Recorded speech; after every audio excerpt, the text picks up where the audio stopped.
What's up, YouTube? This is Too Raw for TV. All right, so before I get into this video, I want to give a shout out to the brother Ultra Brand for the donation to the channel via the Cash App. Salute to you for showing love to the channel. And let's talk about this. So, one of the biggest knocks on the fake Hall of Famer Draymond Green has been he has always been a guy that can run his mouth and talk about what he can do, what he's capable of doing, what he could do if he wanted to, but he chooses not to do so. Okay? And I've never fell for his bullshit. I could see the limitations in his game. I saw the games that he played, metaphorically speaking. I saw the games that he played literally and laughed at his limited ability. And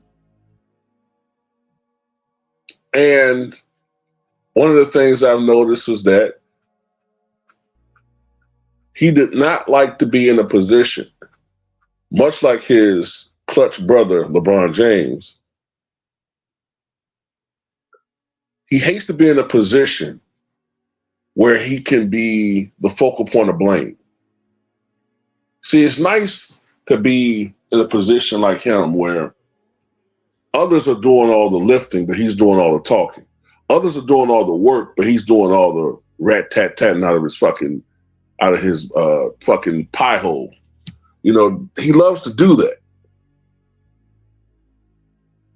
But when he's in a position where it's up to him, you know, say when he ran KD out of Golden State, Steph Curry was hurt, Clay was hurt, the focal point is on the fake Hall of Famer, and what happens?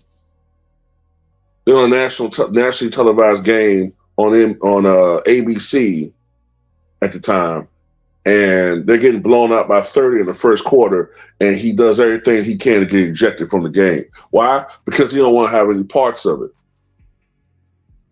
Or one of his favorite hobbies, one of his favorite tendencies or proclivities being that if Steph Curry don't play, you best believe he's not going to play.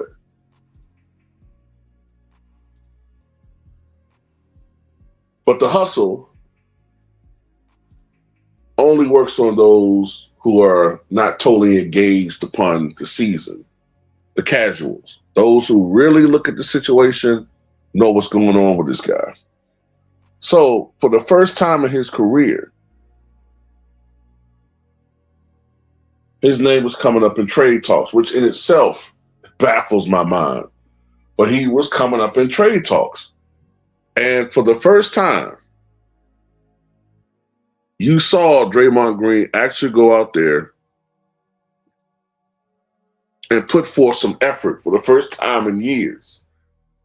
Now, he would bullshit the media and say shit like this. The front office in the lead up, and you're kind of out of the loop, whatever, at this moment. Do you expect over the next several days to discuss the big picture plans with them? We'll see. You know, I'm not going to go there and be like, yo, so tell me what y'all doing. You know, same as I always am. My phone's always on. You know, I'm always willing to collaborate in any way I can.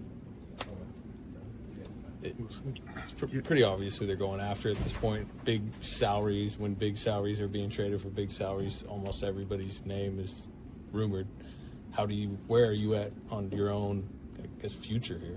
Oh, I've been here for 14 years. I have no reason to sit and worry about leaving. But if I'm traded, that's part of the business. So it is what it is. I ain't losing no sleep, though. Okay. I slept great last night. Incredible. I slept longer than I've slept in a long time. So sleep's well. Sleeping good. Yeah. Home, bed, yeah. So do you catch your breath at all when Steph, I mean, Jimmy's already out, and I know it's done. Oh, yeah. That's what he was saying. But this motherfucker was sweating bullets. When Golden State was rumored to be in the Giannis sweepstakes, which wound up being nothing more than a complete and total lie, an exaggeration by Shams Charania. I mean, who the hell? I mean, first of all, he should have caught more flack behind that. And now we really miss Woj because Woj didn't have an agenda. Woj was just out there trying to put out the facts. This dude, Shams, has agendas. And he's Clutch affiliated, so you got to really watch what the fuck he's saying. But anyway, when Golden State was really in the Giannis sweepstakes, and this nigga thought he might really get traded, oh, now all of a sudden, you playing in back-to-backs. Now all of a sudden, you putting up 15, 17 points. Now, we still know you limited as a motherfucker, because you got role players that can score 30 points in today's easy-ass league. But still, when last time we seen this dude have damn near back-to-back 15, 17-point nights? Come on. Like 10 years ago? Going out there, showing energy, showing passion, still acting like a fucking savage, going around fouling everybody and the refs not calling it. But then again, you could argue that the refs not calling it because they don't want to be accused of being a racist, hiring out for the black man, like Draymond Green put it, whenever he wants to play victim. But, yeah, he went out there and was actually showing some effort, playing in back-to-backs, playing when Steph Curry not playing. And the other time, he looking to sit down and have some reason not to play. But that's going to come to an end because the trade deadline went past. They didn't go after Giannis. Giannis had no interest in going to that team. He's still on the fucking Warriors. So don't expect that energy anytime soon. Don't expect any more of that. And it just shows you another example how these guys, when they really go out there, if they really could go out there and play with that type of passion and energy, they could. They choose to just dial it in. They choose to just dial it in and play at a level that's sufficient to, honor their contracts. That's about it. Could you imagine if Draymond Green got traded to the Milwaukee Bucks? Any team other than the Warriors, really. But in particular, a team that was not of great quality. Do you know how exposed this motherfucker would be? He knows that. He knows it.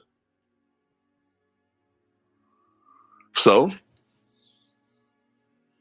you know what I'm saying? It is what it is, man. Guy's a bum. You don't fool me.